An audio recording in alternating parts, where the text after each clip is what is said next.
Speak, prosodie rate égale 90%. La reine Olympia de Épiro, tuée par sa propre fille. Découvrez la vérité après ce crime qui a secoué le monde hellénistique. Je vais vous dire tous les détails de sa mort tragique. Abonnez-vous et activez la cloche pour ne rien manquer. Imaginez Olympia, une femme puissante, née dans la royauté de l'Épire. Sa vie a été marquée depuis le début par le pouvoir et l'intrigue, une existence qui l'a vu monter au sommet, mais aussi se précipiter dans une tragédie inimaginable. Fille de Néoptolémos I, roi d'Épius, a hérité d'une ambition et d'une détermination qui la définirait pour toujours. Sa beauté était légendaire, capable de captiver les hommes les plus puissants de leur temps, mais aussi de réveiller leur jalousie et leur colère. Son mariage avec Pyrrho, roi d'Épiro, l'a placée au centre du pouvoir politique. Mais son ambition ne se limitait pas à la simple ostentation de sa position. Olympia était une stratège. Une femme qui a joué avec les pièces du conseil politique avec une maîtrise que peu pouvait égaler. Son influence s'est étendue au-delà du tribunal, tissant des alliances et forgeant l'inimitié avec la même facilité. Mais la destination, implacable, avait une chute forte réservée. Elle a vie en cours, avec ses intrigues palatiales et ses luttes pour le pouvoir, est devenue un terrain dangereux. Olympia, habituée à la victoire, a fait face à de puissants ennemis et trahisons qui l'ont conduit au bord de l'abîme. Son règne, qui a commencé par une telle promesse, était obscurci par l'ombre de la violence et du meurtre. Mais avant de nous immerger dans la tragédie d'Olympia, nous devons comprendre l'étape. L'Épus. Imaginez un royaume montagneux, un territoire agrégé et stratégique situé dans le nord-ouest de la Grèce. Un endroit où les guerriers traversaient des marchands et où la mer Adriatique était avec les puissants royaumes de Macédoine et le vaste monde hellénistique. Pour vous, comprendre Épus est la clé pour comprendre le pouvoir et la fragilité d'Olympia. Épiro était un carrefour. Un pont entre le monde grec et les cultures de l'Est, un endroit où les idées, les biens et les guerres étaient entrelacés. Pensez aux routes commerciales qui ont traversé leurs montagnes, transportant des richesses et des nouvelles de l'Est au cœur de la Grèce. Ce flux constant de personnes et de marchandises a façonné la culture de l'Épire, créant une société complexe et riche en contrastes. Sa position géographique en a également fait un champ de bataille. Les armées de la Macédoine, de Rome et d'autres pouvoirs ont contesté leur contrôle, laissant une marque indélébile sur leur histoire. Il y avait des années de conflits, d'alliances et de trahisons qui définissaient le sort de leurs rois et reines, y compris, bien sûr, d'Olympia. N'oubliez pas que sa vie s'est développée dans un creuset de pouvoir et de violence, le reflet de l'époque. Eh bien, dans cet Épirus robuste, Néoptolémos I, le père d'Olympia, a forgé son chemin vers le pouvoir. Imaginez un homme ambitieux et rusé, un leader qui savait profiter des opportunités offertes par un royaume dans une lutte constante pour la survie. Son ascension n'a pas été facile, c'était une montée dangereuse à travers les montagnes du pouvoir, pleine d'alliances stratégiques, et bien sûr, d'ennemis disposés à le voir tomber. Son règne a été caractérisé par une expansion territoriale, consolidant le pouvoir de l'Épirus à travers des manœuvres politiques qualifiées et, si nécessaire, avec la force de ses armées. Pensez aux batailles dans des champs de bataille montagneux, dans le rugissement des armes, dans le choc des épées et des boucliers, un leader capable de rejoindre les différentes tribus d'Épus sous leur drapeau, ce qui n'était pas une tâche facile à cette époque. Mais son règne n'était pas exempté de conflits internes. Et la géographie complexe de l'Épirus, avec ses différentes tribus et sa loyauté changeante, était un défi constant pour Néoptolémos. Elle a dû naviguer dans une mer d'intrigues politiques, de trahisons et d'alliances instables, toujours avec son œil sur ses ennemis et dans la stabilité fragile de son royaume. Un jeu de puissance constante. Une lutte pour la survie dans un scénario de beauté et de danger. Et donc, au milieu des intrigues et de la consolidation du pouvoir de Néoptolémos, Olympia est née. Imaginez une petite fille, avec des yeux sombres et pénétrants, poussant dans le palais royal animé de l'Épire. Un monde d'hommes, où la politique était un jeu brutal et des femmes, souvent, des pièces sur le plateau. Mais Olympia n'était pas n'importe quelle pièce. Depuis l'enfance, il a démontré une volonté et une intelligence inhabituelles. Prosodie, Speak. Speak, prosodie rate égale 90%, son éducation était rigoureuse. Loin des délices des princesses d'autres royaumes. On lui a enseigné la stratégie militaire, l'histoire, la rhétorique, les compétences qui étaient normalement réservées aux hommes. Vous pouvez l'imaginer en étudiant de vieilles cartes, en écoutant des histoires et en apprenant à manipuler des mots avec la même précision qu'un artisan gère un ciseau. Dans cet environnement masculin, Olympia a appris à être fort, à imposer sa volonté, à naviguer entre les complexités du pouvoir. Et elle n'était pas autorisée à faiblesse. C'était une princesse, oui, mais dans un monde qui exigeait plus que la délicatesse. Il a exigé la ruse, le courage et une forte détermination à survivre, et le moment venu, pour régner. Et la graine de son avenir, aussi tragique que imposant, était déjà semée. Mais l'enfance d'Olympie n'était pas seulement des jeux et des rires. Dès le plus jeune âge, il a été instruit sur les arts de la politique et de la guerre. Imaginez une fille qui regarde soigneusement les réunions des conseillers de son père, absorbant chaque mot, chaque geste, chaque mouvement subtil de pouvoir. Et elle a appris à lire les expressions faciales, à interpréter le silence, à déchiffrer les véritables intentions après les mots soigneusement choisis. Cette fille était moulée pour Governor. Au-delà de la politique, Olympia a reçu une éducation militaire rigoureuse. Non seulement il a appris la stratégie et les tactiques, mais a également formé physiquement, dominant la gestion des armes, l'équitation et les arts martiaux. Visualisez-vous en témoignage de vos exercices. La précision de vos versions de javelot, votre compétence dans le combat avec l'épée, sa fermeté sur le cheval au galop. C'était une princesse guerrière en formation. Son éducation ne se limitait pas à la pratique. Il a également étudié l'histoire, la philosophie et la rhétorique. Elle a appris à parler avec l'éloquence, à persuader et à négocier. Imaginez étudier dans une bibliothèque pleine de rouleaux anciens, absorbant la connaissance des grands penseurs de l'époque. Cette formation intégrale le préparait aux défis qui s'y attendaient, pour naviguer dans les complexités du pouvoir et les pièges de la cour. Alors, imaginez, vous êtes Olympia, une jeune princesse éduquée dans l'intrigue et la stratégie. Soudain, votre vie prend une tournure inattendue. Le moment de votre mariage approche. Un mariage que vous n'avez pas choisi, mais cela déterminera l'avenir de votre famille, et peut-être, de tout votre royaume. Pyro, roi des Pyros, un homme puissant et ambitieux vous attend, mais aussi un guerrier reconnu. L'union entre vous est une question d'État. Une alliance stratégique pour assurer la stabilité politique et militaire. Que ressentez-vous lorsque vous pensez à cet avenir incertain, marqué par les exigences de la royauté et la nécessité de faire partie d'un réseau complexe d'alliances? Vous sentez-vous préparé au défi? Le lien avec Pyro fait de vous reine, mais aussi un article clé sur un conseil de jeu politique beaucoup plus grand que vous ne l'avez jamais imaginé. À partir de ce moment, chacune de vos actions aura des conséquences élevées, non seulement pour votre vie personnelle, mais pour le destin des royaumes impliqués. Vous êtes entouré d'administrateurs, de généraux et de courtoisie.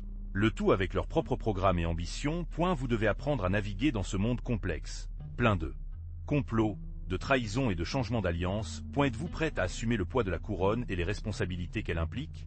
Votre mariage avec Pyro n'est pas seulement une union politique, mais aussi le début d'une nouvelle étape de votre vie. Une étape marquée par le pouvoir, la responsabilité, mais aussi par les tensions et les défis inhérentes à une position aussi élevée. Malgré l'opulence et le luxe qui vous entourent, la solitude de la royauté peut être écrasante. Comment faites-vous face à la pression du maintien de l'équilibre entre le devoir et la vie personnelle?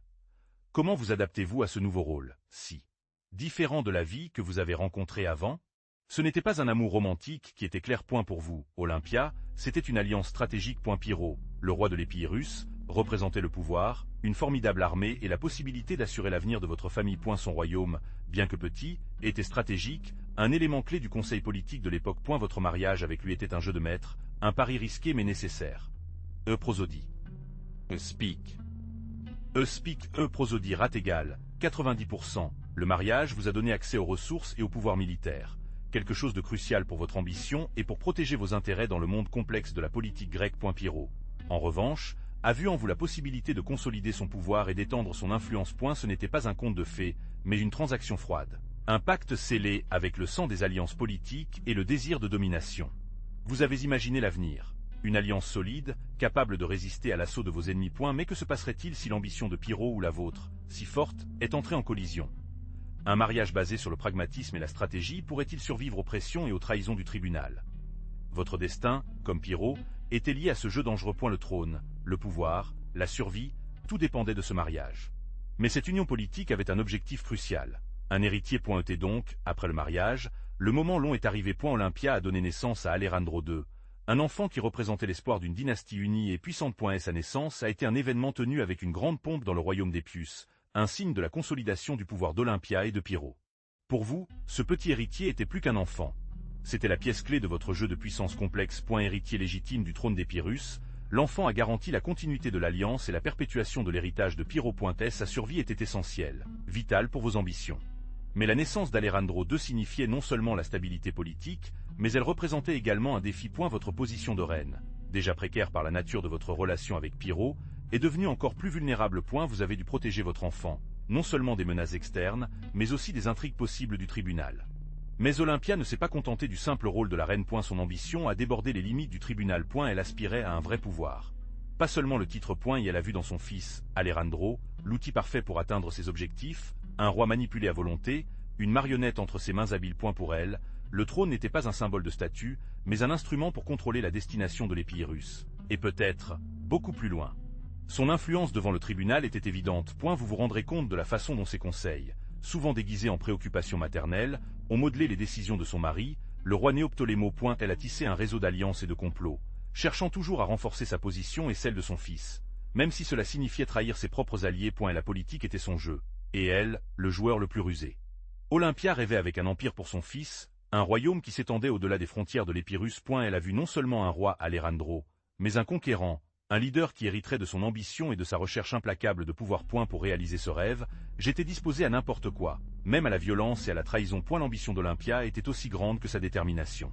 Cette ambition excessive d'Olympia a dû faire face à ces puissantes familles d'Épirus. Vous pouvez imaginer les regards du trottoir, les chuchotements dans les couloirs du palais, les alliances secrètes tissées dans l'obscurité. Chaque noble, chaque général, chaque conseiller y a vu une menace, un usurpateur qui avait approprié le trône par la force et la ruse.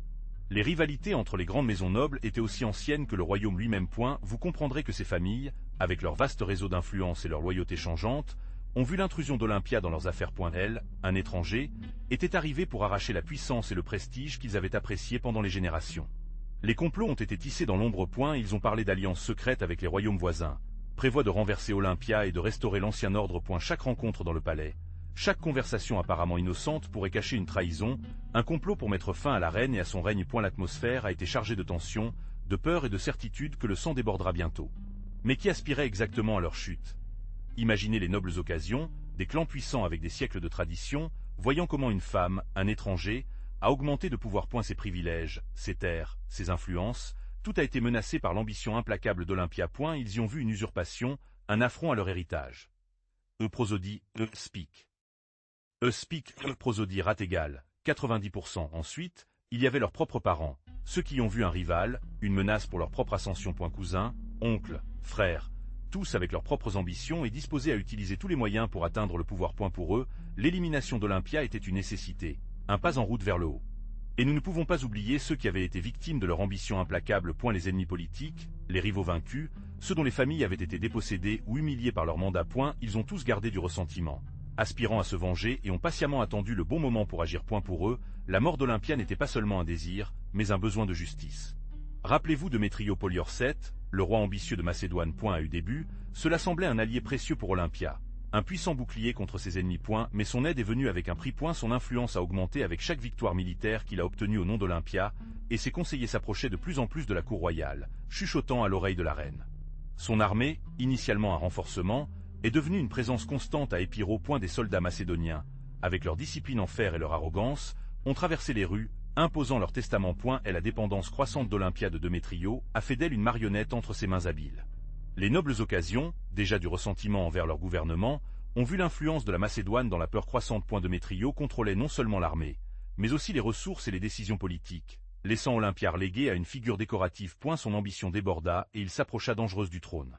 La situation est devenue de plus en plus tendue. Et la reine, dans son cécité, n'a pas perçu le danger que son allié représente. Aveuglé par la nécessité de l'énergie et la fausse sécurité fournie par Démétrio, il approchait inexorablement de sa propre chute. Pouvez-vous imaginer la tension devant le tribunal? La peur qui a été inspirée dans tous les coins du palais? L'influence de Démétrio est devenue de plus en plus évidente, et avec elle, les problèmes pour Pyrrho. N'oubliez pas que Démétrio n'était pas seulement un allié, mais un roi ambitieux avec ses propres agendas. Son conseil, bien que apparemment bénéfique à court terme, a conduit Pyrrho à des conflits inutiles et à des campagnes militaires coûteuses. Vous verrez comment l'ambition de Démétrio a commencé à saper la stabilité du royaume. La première grande défaite est survenue dans la bataille contre les Romains. Vous pouviez voir dans les chapitres précédents son arrogance et son courage. Mais cette fois, la stratégie romaine, beaucoup plus sophistiquée que prévu, l'a battu. Et la bataille était sanglante et coûteuse, Pyrrho perdant une grande partie de son armée et souffrant d'une défaite qui a marqué un tournant dans son règne. Mais la défaite romaine n'était pas la seule. Par la suite, il a fait face à de nouvelles menaces dans le sud de l'Italie, où ses ambitions expansionnistes sont entrées en collision avec les intérêts d'autres pouvoirs. Ces nouvelles guerres, épuisantes et prolongées, ont encore décimé leurs ressources et leur armée. Chaque bataille perdue a érodé son autorité et affaibli son royaume.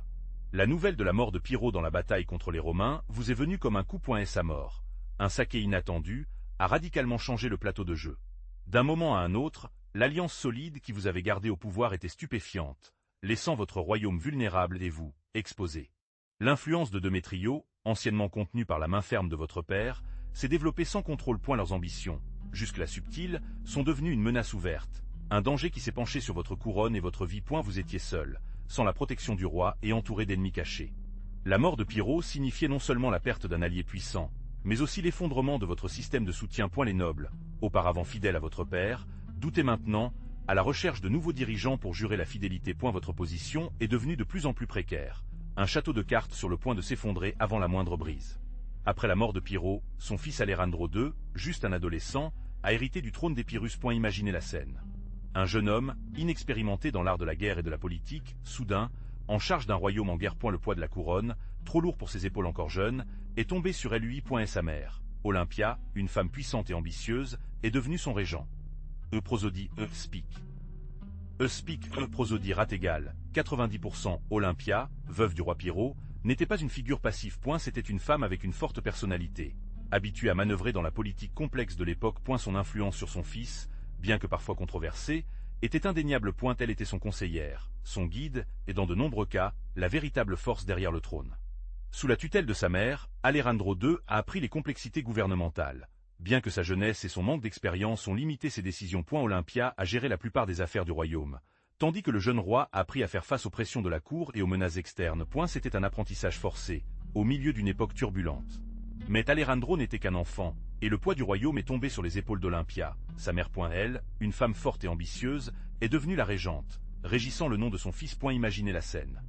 Olympia, avec son regard pénétrant, dirigeant les affaires de l'État, entourée de réalisateurs et de généraux, dont beaucoup se méfient de son pouvoir. Olympia, stratège qualifiée, s'est consacrée à consolider son pouvoir.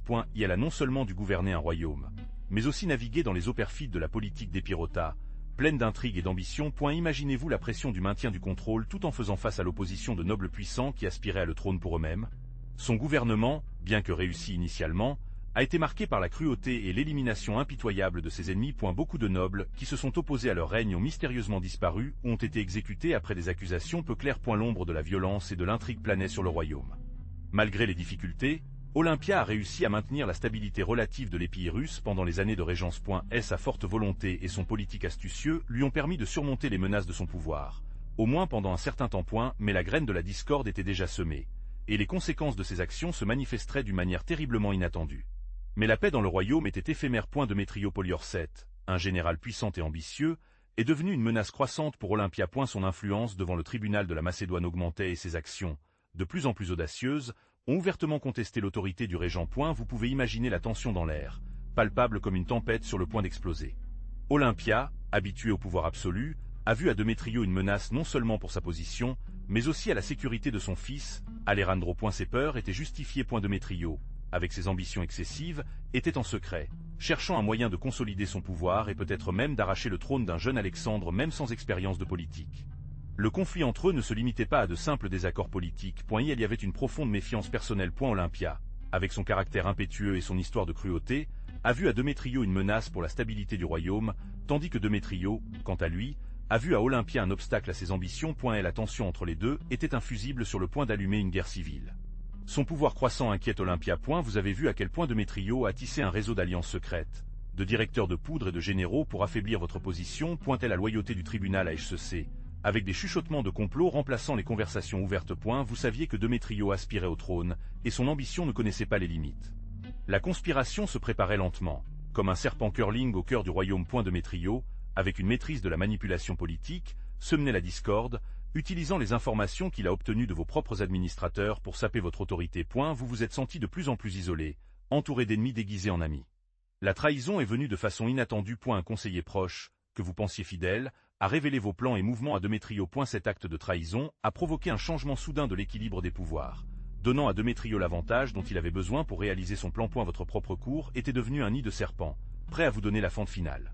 La tension dans le palais était palpable. Vous avez vu comment les chuchotements de complot sont devenus des menaces directes. Des messages anonymes, pleins de soirées mais des avertissements effrayants, ont atteint votre bureau. Certains ont parlé d'empoisonnement, d'autres d'une attaque lors d'une cérémonie publique. La peur, un serpent froid, glissa dans les veines de votre royaume. Prosodie, speak.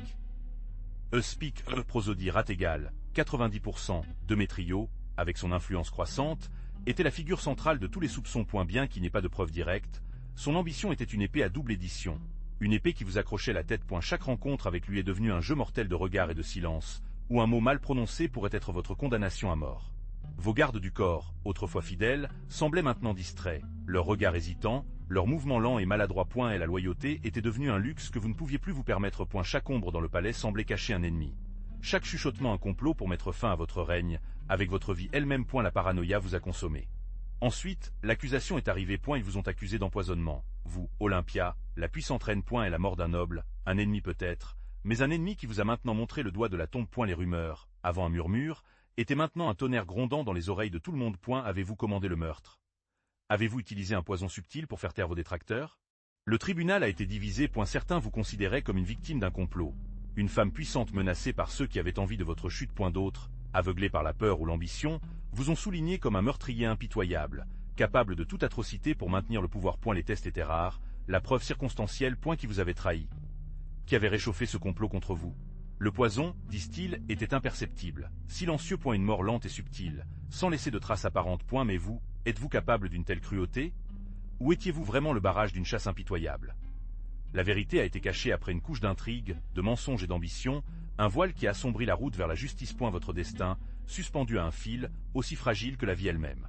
Le procès a commencé. Un spectacle grotesque. Ils vous ont assis dans une cour improvisée, entouré d'ennemis qui murmuraient des accusations. Il n'y avait pas d'avocat pour vous défendre, seulement l'apparence froide des juges, les hommes achetés par vos adversaires. Des faux témoins ont été présentés, leurs témoignages pleins de mensonges et d'exagérations, histoires qui ont peint une image sombre et perverse de vous. Vous avez ressenti la pression, l'atmosphère pleine de haine palpable.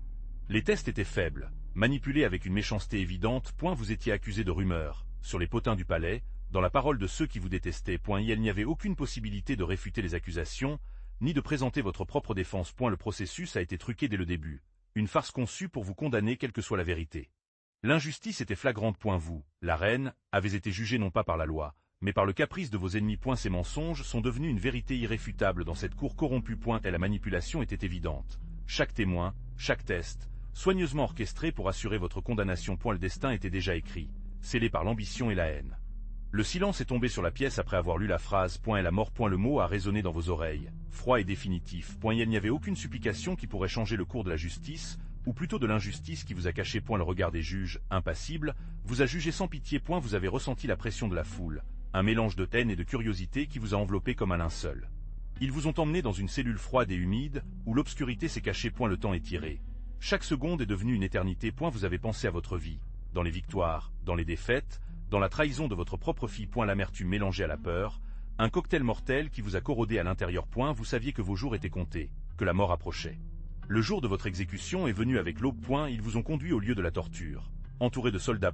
Il n'y avait aucune possibilité de se repentir ou d'adieu. Seul l'acier froid de l'épée, prêt à mettre fin à votre règne, à votre vie, à vos souffrances. Et la mort s'est approchée, implacable et définitive. Mais la phrase ne vous a pas surpris. Seul Dédamia, la fille d'Olympia, a regardé de l'ombre, son visage inexpressif, un masque en pierre qui a caché ses véritables intentions. Était-elle le vrai instigateur? Ou une pièce simple dans un jeu beaucoup plus grand? Son silence, aussi profond que celui qui était tombé dans la pièce, était encore plus dérangeant que la clameur des accusateurs. Prosodie, speak. Speak, prosodie, rate égale, 90%. Les preuves, bien que circonstancielles, ont souligné une conspiration. Dédamia, jeune et ambitieuse, avait bénéficié de la chute de sa mère. Et la montée en puissance, le contrôle de la richesse, ces incitations suffisantes seraient-elles pour orchestrer la mort de la femme qui lui a donné la vie? La question a résonné dans votre esprit, un doute corrosif qui a refusé de se dissiper.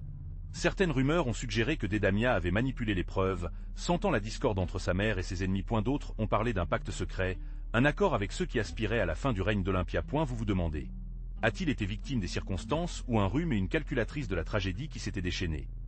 La réponse, comme la plupart des mystères du passé, reste dans l'obscurité. Mais qu'est-ce que ce masque en pierre a caché? La réponse est venue avec la lumière froide de l'aube. Vous imaginez la scène. Olympia, à égalité, avec le regard sur un point lointain, se souvenant peut-être d'un passé glorieux, imaginant peut-être un avenir qui ne viendrait jamais. Son visage, bien que impassible, reflétait la tragédie imminente. Le bourreau, avec son épée brillante sous le soleil, a attendu le signal. Dédamia, impassible, a donné l'ordre. Un geste subtil, à peine perceptible, mais a scellé le sort de sa mère. Le silence s'est brisé seul avec le son du métal coupant l'air, un son aigu et brutal qui a résonné dans le patio, un cri à peine audible, coupé par le bord de l'épée. La tête d'Olympia roula, se séparant du corps avec un son sourd. Le sang a poussé, tachant la pierre froide du patio. Une fin cruelle et définitive pour une reine puissante, exécutée par sa propre fille. Et la scène, brutale dans sa simplicité, est restée enregistrée dans la mémoire de tous les présents, un témoignage macabre du pouvoir et de la cruauté du monde hellénistique. La mort d'Olympia a laissé un vide dans Épus. Imaginez l'agitation. Vos alliés, avant puissants, maintenant ils avaient l'air vulnérables. Son influence, qui s'étendait dans tout le royaume, a commencé à s'effondrer. Les intrigues palatiales, auparavant subtiles, sont devenues ouvertes et impitoyables. Et la stabilité politique, qu'elle avait maintenue d'une main ferme, est cessée. Les caractéristiques rivales, qui restaient auparavant à distance pour la peur d'Olympia, se sont maintenant battues pour le contrôle. Pensez au chaos. Les alliances qui se brisent, les trahisons, les petites guerres civiles à l'échelle. Le royaume, précédemment uni sous son gouvernement, était divisé en petits royaumes en guerre. Et la riche culture de l'Épirus, anciennement florissante, a commencé à souffrir.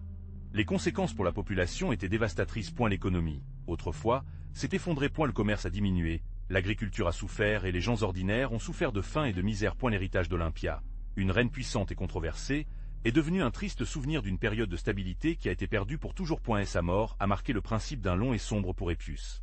Mais la mort d'Olympia ne signifiait pas la fin de l'Épirus. Sa fille, Dédamia, une femme déterminée et ambitieuse, a pris les rênes du royaume. Imaginez la pression. Jeune, entourée de conseillers puissants et rivaux qui ont cherché à profiter de la situation. Dédamia a dû prouver sa valeur et rapidement. Son règne était un défi constant. Et elle a dû faire face aux factions rivales qui luttaient pour le pouvoir. Consolider son autorité et maintenir la stabilité du royaume. Ce n'était pas facile. Mais Dédamia a montré une intelligence politique surprenante pour une femme de son âge à l'époque. Malgré les difficultés, Dédamia a réussi à maintenir la paix interne pendant un temps considérable. Elle a mis en œuvre des réformes administratives, renforcé l'armée et assuré les frontières du royaume. Son leadership, interrogé initialement, a commencé à gagner du respect, voire à l'admiration. Mais qu'est-ce qui restait d'Olympia après sa mort? Son règne, bien que bref et marqué par la tragédie, a laissé une marque indélébile sur l'histoire de l'Épirus. Imaginez les historiens de l'époque, essayant de comprendre l'ampleur de leur chute, comment une reine aussi puissante pourrait être victime de sa propre fille. Son histoire est devenue un avertissement, un exemple des complexités du pouvoir et de la fragilité de la vie. Bien que la violence de sa mort ait éclipsé bon nombre de ses réalisations, sa silhouette est restée en mémoire collective. On a parlé de son courage, de sa ruse politique, de sa capacité à maintenir l'équilibre dans un royaume instable. Pensez à la transmission de sa légende de génération à travers des histoires racontées à voix basse, à la lumière des bougies. Prosodie, speak. Speak, prosodie rate égale, 90%. Le meurtre d'Olympia est devenu un symbole du danger inhérent à la puissance absolue. Son histoire rappelle que même les figures les plus imposantes peuvent être renversées et que l'héritage d'un dirigeant peut être marqué à la fois par leur triomphe et sa disparition tragique. Qu'en penses-tu? Comment pensez-vous que Olympia se souvient aujourd'hui, des siècles après sa mort? Imaginez les historiens examinant les rouleaux jaunâtres, à la recherche d'indices sur la vie d'Olympia. Quelles sources avons-nous? Principalement, des histoires d'auteurs ultérieurs, comme Plutarche, qui ont collecté des histoires et des légendes, parfois contradictoires. Et elle vous parle d'une femme puissante, ambitieuse mais aussi cruelle. Quelle part de ce qu'il a écrit est objectif et quelle est la quantité d'interprétations ou même de rumeurs amplifiées au fil du temps?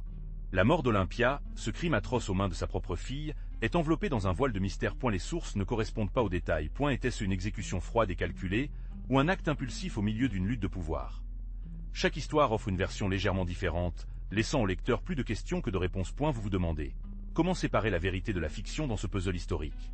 N'oubliez pas que l'histoire, en particulier l'ancienne, est construite à partir de fragments dispersés, de témoignages biaisés, d'interprétations subjectives. L'analyse des sources nécessite un œil critique, une capacité pour détecter les biais et les contradictions possibles. C'est une œuvre de détective, où vous devez reconstruire le dernier morceau par morceau, sans vous laisser emporter par l'émotion d'un récit dramatique. Rechercher des preuves, analyser les incohérences, remet en question les histoires.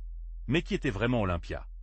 Les sources, comme toujours, nous offrent des perspectives contradictoires. Pour certains, c'était une reine puissante et ruse, une figure clé de la politique de son temps. Une femme qui, malgré les conventions, savait comment tisser des alliances et défendre son fils, Alexandre le Grand. Imaginez-vous une jeune et ambitieuse Olympie, entourée de courtisans et de stratèges, complotant leurs mouvements au sein du conseil politique du monde hellénistique. Cependant, d'autres la peignent comme une femme cruelle et impitoyable, voire empoisonnement. On parle d'intrigue palatiale, de meurtre et de vengeance. Une Olympie est obsédée par le pouvoir, disposée à tout afin d'assurer l'avenir de son fils. Pouvez-vous imaginer qu'Olympia, les yeux pleins d'une détermination à froid, prenant des décisions qui scelleraient le sort de beaucoup? La vérité, comme c'est généralement le cas, est probablement à un point intermédiaire. L'image qui nous vient d'Olympie est celle d'une femme complexe, modelée par les circonstances d'une époque turbulente. Une reine qui, quel que soit votre avis final, a laissé une marque indélébile sur l'histoire. Pensez-vous que l'histoire a été juste pour elle ou a été victime des préjugés de ceux qui ont jugé ces siècles plus tard? Mais comment Olympia se compare-t-elle aux autres femmes puissantes de l'Antiquité? Contrairement à des chiffres tels que Cléopâtre, qui projettent une image de manipulation séduisante et rusée, Olympia est présentée comme une figure plus violente et directe dans sa recherche du pouvoir.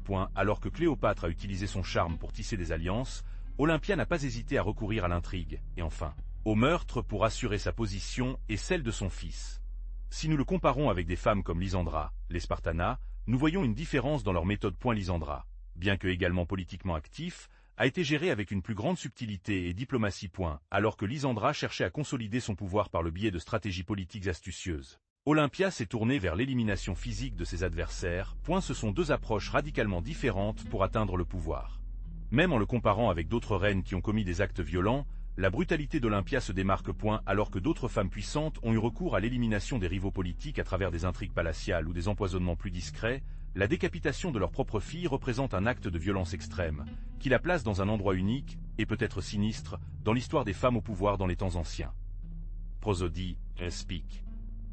Speak, prosodie rate égale 90%, contrairement à Cléopâtre, dont l'influence était basée sur le charme et la diplomatie, Olympia a exercé le pouvoir plus directement. Dans le monde hellénistique, les femmes de la royauté, bien qu'avec des limites, pourraient jouer un rôle important dans la politique. Imaginez le réseau complexe d'alliances et de rivalités entre les royaumes, où une reine pourrait être la pièce clé de la stabilité ou de l'effondrement d'un empire.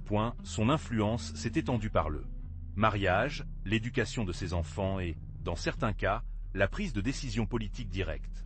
Pensez aux intrigues palatiales, aux complots et aux luttes pour le pouvoir qui s'est développé derrière les portes des palais. Olympia, comme beaucoup d'autres femmes de son temps, n'était pas exempte de ces luttes. Sa capacité à naviguer dans ce monde politique dangereux a été cruciale pour son ascension et, paradoxalement, également pour sa chute. Ce n'était pas une figure décorative simple. Elle était une joueuse clé, bien que les règles du jeu aient été conçues pour limiter sa puissance. Bien que la participation directe des femmes à la politique formelle soit limitée, leur influence indirecte était indéniable. Grâce à leur rôle de mère, épouse ou confident des dirigeants, ils pourraient influencer les décisions de l'État. L'éducation de leurs enfants, la gestion des relations diplomatiques et l'administration des ressources du royaume étaient des domaines où ils pouvaient exercer de manière significative leur pouvoir. Souvent de l'ombre. Dans ce contexte, Olympia n'a pas fait exception, bien que son ambition la conduisait au-delà des limites acceptées. Imaginez l'Épirus du IIIe siècle avant Jésus-Christ, un royaume montagneux et relativement isolé dans le nord-ouest de la Grèce. Contrairement aux villes puissantes adaptées à Athènes ou à Sparte, l'Épius était un territoire moins urbanisé, avec une économie basée sur l'agriculture et le bétail. Sa structure politique était moins définie que celle de ses voisins, avec un réseau complexe de tribus et d'états de ville avec une loyauté fluctuante aux dirigeants centraux. L'influence des puissances étrangères, comme le royaume de Macédoine, était constante. L'Épirus était souvent impliqué dans les conflits régionaux, parfois comme un allié, parfois comme un ennemi des ambitieuses dynasties macéniques. Cette instabilité politique a directement influencé la vie de la royauté, y compris Olympia elle-même, qui a dû naviguer dans un réseau complexe d'alliances et de trahisons pour maintenir son pouvoir. N'oubliez pas que les rivalités entre les familles nobles et les luttes pour le contrôle du territoire étaient fréquentes. Olympia elle-même, malgré son pouvoir, n'était pas libre de ces tensions. Sa position de reine dépendait de sa capacité à maintenir le contrôle des factions rivales, et la faiblesse de son règne pourrait provoquer une crise de succession avec des conséquences mortelles, comme nous le verrons dans son histoire. Mais revenons à Olympia. Malgré l'isolement relatif de l'Épire, la culture grecque a imprégné sa vie. Imaginez une jeune Olympie, entourée des mythes et des légendes des dieux olympiques, apprenant à lire et à écrire en grec antique, une langue qui a résonné avec la grandeur d'Homère et la sagesse des philosophes. Son éducation, bien que peut-être moins formelle que celle d'un jeune Athénien, reflète l'influence culturelle dominante. La musique grecque, avec ses rythmes et ses mélodies, faisait sûrement partie de leur vie quotidienne. Pensez aux flûtes et aux lyras accompagnant les célébrations de la famille, les vacances religieuses ou même le simple acte de tricot dans l'atelier. La poésie épique, racontant des histoires de héros et de déesses, l'aurait atteint à travers des rhapsodas ou récités lors de réunions sociales. La sculpture et l'architecture grecque, bien que peut-être pas à la même échelle que dans les grandes villes, ont également laissé leur marque. Dans les temples dédiés aux dieux grecs, dans les décorations des maisons de la noblesse, même dans les simples navires en céramique, il y avait des vestiges de cet art classique. Olympia, comme toute autre femme de sa classe, aurait été entourée de ces manifestations artistiques, absorbant sa beauté et son sens. La mort d'Olympia, aussi violente qu'inattendue, a laissé un vide de pouvoir dans l'Épirus. Pensez à l'impact immédiat. L'instabilité politique a saisi la région. Son meurtre, un acte aussi brutal, a semé une discorde entre les différentes factions, désireux de prendre le contrôle après la chute de sa reine. Les luttes pour la succession étaient féroces. Imaginez l'ambition déchaînée, les alliances forgées et brisées, les trahisons et les complots qui ont dû tisser devant le tribunal. Et la stabilité du royaume, déjà fragile, s'est effondrée sous le poids de la violence et de l'incertitude. Prosodie, Speak. Speak, prosodie rate égale 90%. Le meurtre d'Olympia a non seulement déclenché une crise de succession, mais a considérablement affaibli l'Épire sur le stade géopolitique. Ses ennemis, autrefois prudents, ont profité de la situation pour étendre leur influence. Le vide du pouvoir a attiré des voisins ambitieux, soucieux de conquérir les territoires.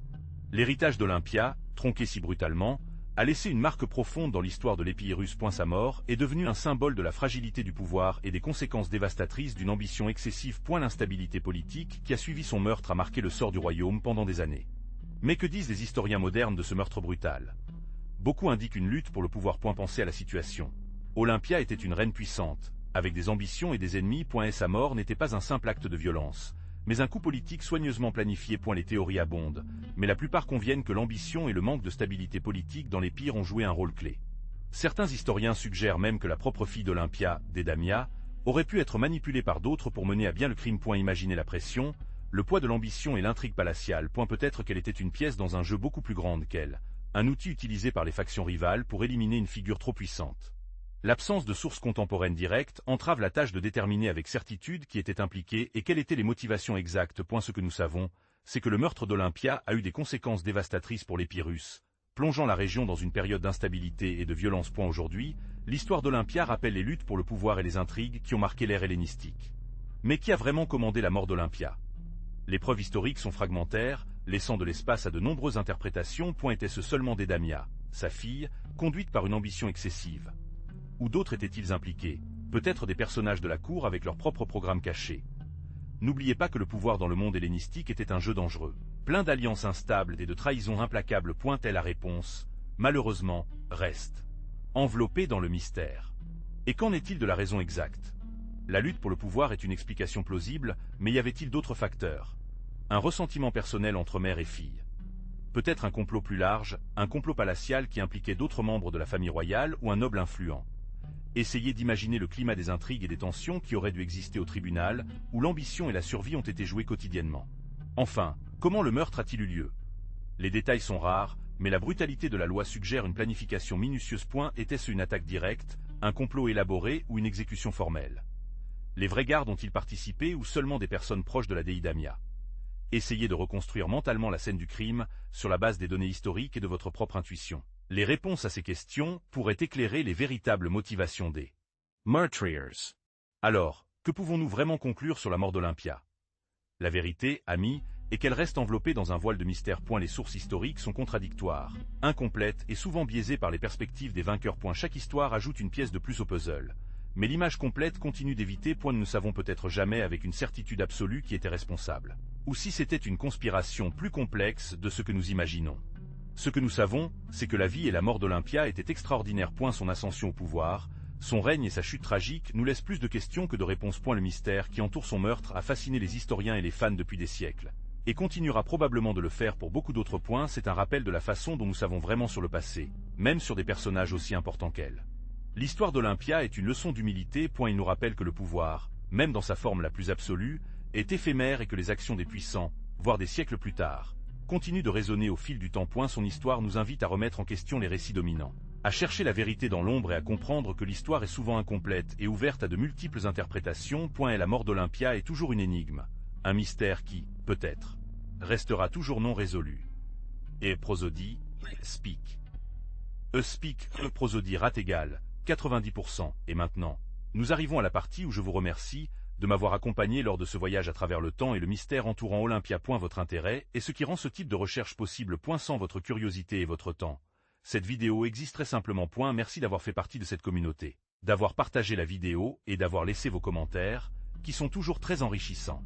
Je veux également exprimer ma plus sincère gratitude aux historiens et aux universitaires dont les œuvres ont été à la base de cette recherche. Ces années d'études et de dévouement ont éclairé ce sombre chapitre de l'histoire, me permettant de construire cette histoire pour vous. Ces publications, bien que parfois contradictoires, ont été fondamentales pour comprendre la complexité de la vie et de la mort d'Olympia.